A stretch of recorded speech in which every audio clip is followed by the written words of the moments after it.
Hey, te doy la bienvenida una vez más. El video de hoy, muchachos, es un video que de verdad te va a ayudar muchísimo a tu nivel de inglés. He notado que muchos de mis estudiantes no dominan tan bien este tema y es un tema que de verdad te hará sonar muy bien, te hará fluir mucho más y creo que me lo vas a agradecer más adelante. Ya verás, es un tema muy sencillo de aprender, muy sencillo de utilizar y al mismo tiempo un tema muy importante. Y sobre este tema te dejaré un examen que solamente durará 24 horas.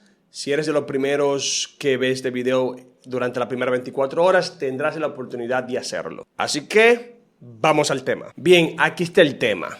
Son tres, digamos, categorías, tres individuos, tres muñequitos que vamos a checar. Tenemos used to, get used to, be used to. ¿Qué sucede? Veamos esto como una transición. Primero, solías hacer algo, luego te acostumbras o estás en el proceso de acostumbrarte y luego ya estás acostumbrado. Es como un proceso. Yo lo hacía antes, ahora me estoy acostumbrando y ya estoy acostumbrado. Veámoslo así. Se parecen mucho, pero para nada es lo mismo, ¿ok? Así que empecemos con used to. Primero, used to tiene dos contextos. Habla de cosas que hacías en el pasado, pero ahora ya no las haces, rutinas. O al revés, cosas que nunca hiciste en el pasado, pero ahora sí las haces. Por ejemplo, decimos, I used to play soccer. Yo solía jugar soccer. Queriendo decir que cuando yo era niño lo jugaba, pero ahora no. I used to play soccer. Vamos a ponerle más contexto. When I was a kid. Yo solía jugar soccer cuando yo era un niño, pero ya no lo hago. Es algo que hacía en el pasado, pero ya no lo hago. Y la estructura es bien simple. Después de used to, simplemente ponemos el verbo que queremos decir, o la acción que queremos decir, que solíamos hacer. Ahora, si ponemos esta oración en el negativo, es lo opuesto. Por ejemplo, la misma oración decimos, I didn't, right? I didn't use, le quitamos la D porque está en negativo. Cuando lo pongamos en negativo, hay que quitar la D porque tiene la regla del pasado, ¿ok? So, I didn't used to play soccer when I was a kid, ¿ok? Cuando yo era niño no solía jugar, pero ¿qué sucede? Ahora cuando soy adulto, ahora como adulto, quizá lo estoy haciendo. But when I was 5, cuando yo tenía 5, I didn't used to play soccer, but now I play soccer. Queriendo decir que ese deporte cuando yo era niño no lo practicaba, pero ahora que tengo quizás 30, 25, 17, ahora sí lo hago. De nuevo, si lo pongo en negativo, quiero decir que esa acción no la hacía, pero la hago ahora en el presente. Si lo pongo en afirmativo, quiere decir que la acción yo la hacía en el pasado, pero ya no la hago en el presente. La fórmula, mírala acá, bien sencilla. Used to más un verbo, didn't used to más un verbo. O sea, en negativo le quitamos la D de nuevo, más un verbo. En afirmativa le dejamos la D más un verbo. De nuevo, I used to play soccer. Yo solía jugar soccer. I didn't used to play soccer. Yo no solía jugar soccer cuando yo era un niño. Lo que quiere decir que ahora sí lo hago. Me encantaría que en los comentarios me dejaras un ejemplo. También te voy a dejar un ejercicio que podrás hacer a partir de la publicación del video. Solamente durará 24 horas el ejercicio. Así que ojalá seas de los primeros que vea este video. Listo, ahí terminamos con el used to. Ojo, algo que casi se me olvida. En el used to, si haces preguntas, también tienes que quitarle la D a use. Por ejemplo, mi pregunta dice, did you used to play soccer? Miren acá, el did, le quité la D al use porque es una pregunta, porque hay un auxiliar y por ende no se pone. Entonces en la fórmula te agrego lo siguiente. Así nos quedaría la fórmula. Did, cualquier pronombre puede ser he, she, it, no importa. Use, sin la D, y luego el verbo. Y tu complemento, simple. ¿Solías jugar soccer? Solía jugar soccer when you were a kid, cuando tú eras niño, y así le vas agregando y modificando como quieras. Y así de fácil es el used to. Ahora pasemos al get used to, que es incluso más sencillo. Bien, el get used to tiene dos fórmulas. Una, utilizando un verbo y siempre ese verbo llevará ing.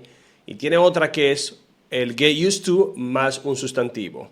Me explico más adelante. Entonces, luego de un verbo siempre tienes que poner ing, aunque en español ese ing no tiene ninguna relevancia, ninguna. Pongamos algunos ejemplos. Bien, nuestro primer ejemplo trata con un sustantivo. La segunda fórmula es esta. I finally got used to the new software at work. Finalmente me acostumbré, ¿ok?, al nuevo sistema del trabajo. ¿Listo? En pasado. Ahora pongamos uno en progresivo, que por lo general así es que se ve. Usamos el mismo ejemplo y decimos, I'm getting used to the new software at work. Me estoy acostumbrando al nuevo sistema del trabajo, queriendo decir que está en el proceso de acostumbrarse. En la primera oración ya se acostumbró porque está en el pasado. Y acá está en el proceso. I'm getting used to the new software at work. Me estoy acostumbrando al nuevo sistema. Arriba dice, I got used to it. Ya me acostumbré a eso, al sistema. Fácil, ¿no? Ahora veamos un ejemplo con verbos, bien sencillo. Tenemos un ejemplo acá con verbo. She's getting used to waking up early. Ella se está acostumbrando a levantarse temprano. De nuevo, luego del get used to, el verbo siempre va en ing, aunque de nuevo, como dije anteriormente, en español no tenga relevancia. Entonces, una es con sustantivo y la otra es con verbo. No tengas miedo de poner el ing, aunque no te haga sentido en español. Es así. Vamos a poner uno en pasado. Veamos. Tenemos, she got used to working long hours. Ella ya se acostumbró a trabajar largas horas. She got used to working long hours. Ella ya se acostumbró a trabajar horas largas. Bien, en pasado, el used to y sigue poniéndose el ing. No importa, sigue igual. Con este tipo de estructura, ponerlo en negativo o en preguntas depende, porque si lo estás diciendo en algo progresivo, vas a usar el verbo to be, pero si lo dices en pasado, como la última que hicimos, vas a usar el pasado simple. Te enseño. Por ejemplo, esta pregunta dice, Did you get used to working long hours? ¿Te acostumbraste a trabajar largas horas? Uso el did porque tengo una oración en pasado, por ende uso did you get. El get lo pongo en su forma original, porque es una pregunta en pasado, claramente. Espero que ya estés dominando el pasado simple, ¿eh? Espero que sí. Entonces, en esta uso did porque mi pregunta de nuevo está en pasado. Ahora, si fuera en progresivo, queda así. Mira acá. Ahora, como mi oración está en progresivo, yo pregunto, ¿Are you getting used to the new software at work? ¿Te estás acostumbrando al nuevo sistema del trabajo? Fácil, ¿ok? Todo depende de lo que estés o quieras decir. De nuevo, es un tema muy sencillo, simplemente hay que practicar una y otra vez, tomar exámenes, pruebas en internet, como el examen que te voy a dejar. De nuevo, solamente durará 24 horas. Y listo, así se usa el get used to, acostumbrarse a algo o ya acostumbrarse a algo si está en pasado, claramente, como ya vimos. Ahora vamos a ver el be used to, que es algo mucho más sencillo todavía. Veamos. Bien, aquí tenemos el be used to, muy parecido al get used to. Aquí con este ya estás acostumbrado. Tenemos la fórmula que es be used to más un verbo más ing. De nuevo, al verbo hay que ponerle ing sí o sí.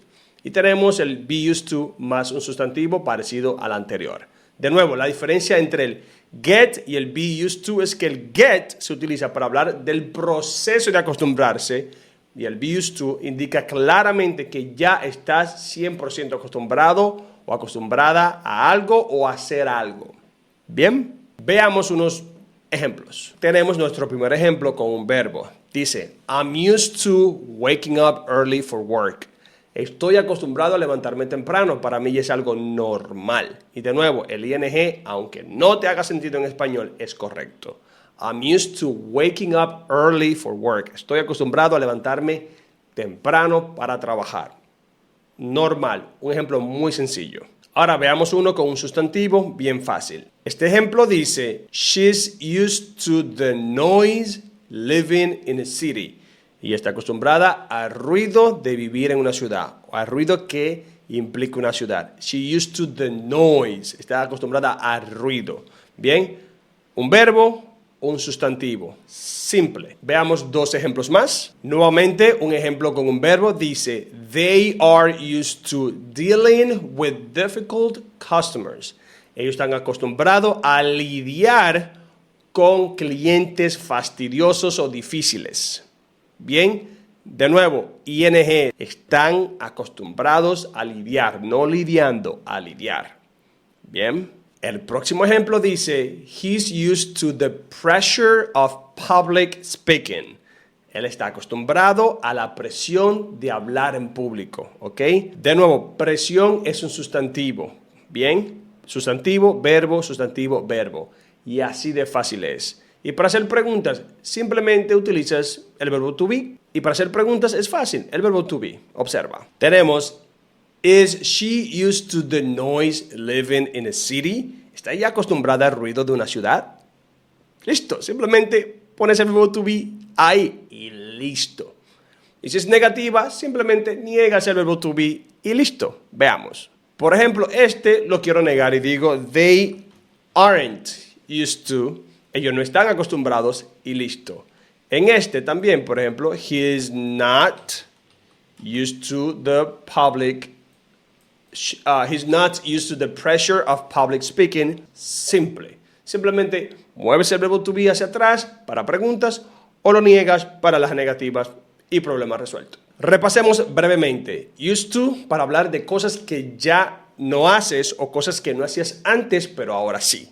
Pasado. Get used to es que estás en el proceso, ¿ok?, de acostumbrarte, y si lo pones en pasado, ya estás acostumbrado. Mientras que el be used to implica llanamente que estás acostumbrado, que ya sabes lidiar con eso, sin problema alguno. Y así es la diferencia de estos tres caballeros. Y listo, eso es todo. Un tema simple de utilizar, un tema que te va a ayudar un mundo, como ya puedes ver. Sin embargo, hay que practicar mucho, ponerlo en práctica de forma real, en pruebitas en Google y así. Y como siempre, para mí ha sido un placer. Chao.